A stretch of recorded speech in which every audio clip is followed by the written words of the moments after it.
ke Indonesia bukan untuk melas. Kami nggak diajarkan minta-minta, saudara. Jangan khawatir. Habaib datang ke Indonesia bukan untuk meraup daripada harta, enggak. Kami tidak mencari jabatan, enggak. Kenapa? Itu bukan didikan dari keluarga kami. Didikan keluarga kami, lihat bagaimana Al-Habib Salim bin Ahmad bin Jindan, saya punya kakek, keluar masuk penjara. Kenapa bisa keluar masuk penjara? Membakar semangat perjuangan masyarakat Indonesia untuk merebut kemerdekaan, saudara.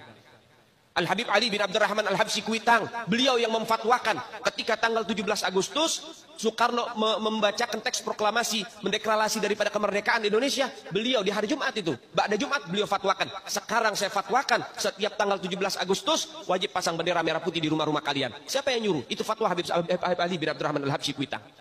Bendera merah putih, siapa yang memberikan instruksi kepada Bung Karno untuk membuat bendera merah putih sebagai bendera Indonesia? Itu adalah fatwa Al-Habib Idrus bin Salim Al-Jufri Palu Al-Khairat. Lambang negara Garuda, siapa yang buat? Al-Habib Asy-Syarif Hamid Al-Gadri dari Pontianak, keluarga baginda Nabi Muhammad. Lagu 17 Agustus, Pramuka, lagu syukur, siapa yang buat? Al-Habib Husain Al-Mutahhar dari Semarang, dzurriyyat baginda Nabi Muhammad. Jadi Anda jangan berpikir, ini habaib di Indonesia jasanya apa? Banyak, itu yang baru kecatat. Itu yang baru ketahuan. Masih banyak lagi daripada keluarga Nabi Muhammad yang tidak mau masuk buku karena perjuangannya ikhlas karena Allah dan Rasul. Banyak, saudara. Siapa Imam Bonjol? Semua pasti bilang pahlawan. Betul apa enggak? Imam Bonjol pahlawan Indonesia bukan? Pahlawan nasional bukan? Sekarang siapa namanya Imam Bonjol? Al-Habib Muhammad Syahabuddin, beliau habaib dari kalangan bin Syahab. Imam Bonjol itu bin Syahab, masih daripada kakeknya Habib Rizik, saudara sekalian. Itu keluarga daripada Nabi Muhammad, keturunan Sayyiduna Muhammad. Banyak lagi dari kalangan para dzurriyyat Nabi Muhammad SAW yang jasanya besar di Indonesia, tapi kita nggak ada yang tahu. Kenapa? Karena itu kami nggak cari popularitas, kami nggak cari madah pujian. Kami nggak cari tempat kedudukan, yang kami cari ridho Allah dan Rasulnya. Sehingga hal ini perlu diungkap, saudara sekalian. Bagaimana keluarga Nabi Muhammad jasanya besar. Dan umat ini harus dihubungkan kembali dan dieratkan kembali kepada keluarga baginda Nabi Muhammad. Ini akhir zaman, kita semua melihat kok. Bagaimana gencar-gencarnya di media sosial. Apa? Upaya untuk supaya memisahkan umat Islam dengan keluarga baginda Nabi Muhammad. Upaya keras. Supaya habaib dibenci ada di Indonesia. Mulai Habib dengan kiai diadu, Habib dengan ustadz diadu. Mulai ada hal-hal semacam itu. Apa? Dendam politik, saudara. Gak keluar dari situ. Karena dendamnya kepada Habib Rizik sehingga akhirnya demikian. Habib Rizik itu siapa? Keluarga Nabi Muhammad, keturunan Nabi Muhammad, cucunya Nabi Muhammad.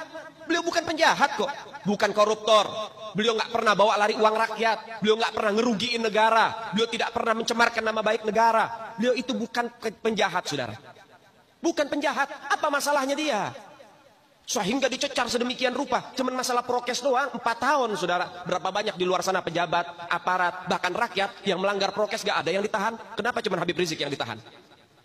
Ini upaya untuk supaya umat Islam benci terhadap keluarga baginda Nabi Muhammad.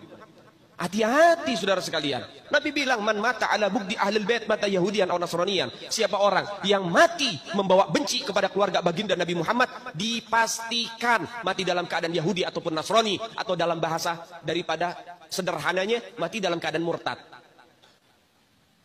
Sahabat tanya, wa in sama wa shalla ya Rasulullah, walaupun orang itu puasa, walaupun orang itu sholat, apa tetap hitung mati murtad? Apa kata Nabi? Wa in sama wa shalla, walaupun orang itu puasa, walaupun orang itu sholat, kalau dia mati bawa benci kepada keluarga Nabi Muhammad, dipastikan mati dalam keadaan murtad.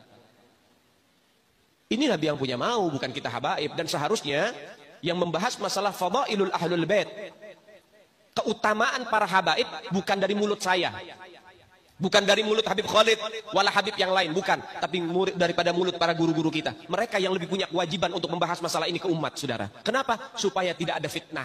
Kalau saya yang bicara begini, akan ada pertanyaan. Itu maunya Habib. Itu maunya dia. Itu mah dalil buat-buatan dia. Terserah Anda.